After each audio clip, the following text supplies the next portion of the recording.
Gledam skozi okno, kaj nam narava sporoča. Sneg na materinski dan. Pada, kot bi bil božič. Je to popravni izpit narave, ker ga za božič ni bilo, ali nam hoče sporočiti danes, ko je napoved božiča, da naslednji božič spet bo. Novo upanje. In kaj nam sporoča vse, kar se dogaja okrog nas? Koronavirus. Zaustavil je svet. Kdo je pravzaprav zaustavil svet? Jaz mislim, da strah pred smrtjo. A ni koronavirus ena takšna prispodoba tega, kar se dogaja tudi na duhovnem področju?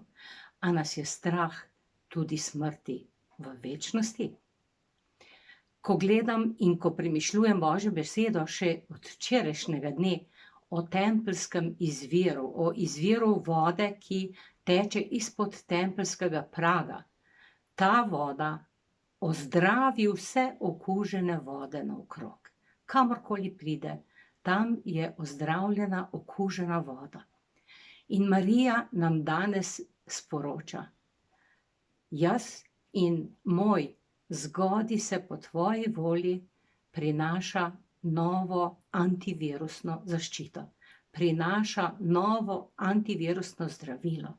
Jezus, odrešenik, je tisti, ki lahko edini ozdravi vse okužbe pred grehom.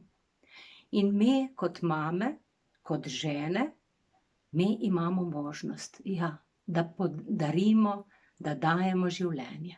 Ampak to življenje se podarja na veliko načinov. Zdaj doma, svojim najbližjim.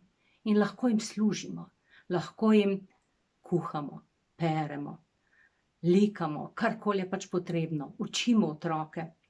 In ko to delamo z ljubeznijo, in če to delamo z ljubeznijo, in če kličemo Marijo na pomoč in Boga na pomoč, potem je tudi za nas to protivirusna zaščita.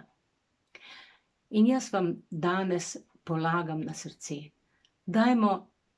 vzemimo Marijo in njeno sporočilo zares, za sebe, za svoje srce. In jaz to danes tukaj prosim, Devica Marija, prosim te, dotakni se nas žena, da bomo zmogle in znale služiti temu svetu in prinašati odrešenika tudi danes na ta svet. Amen.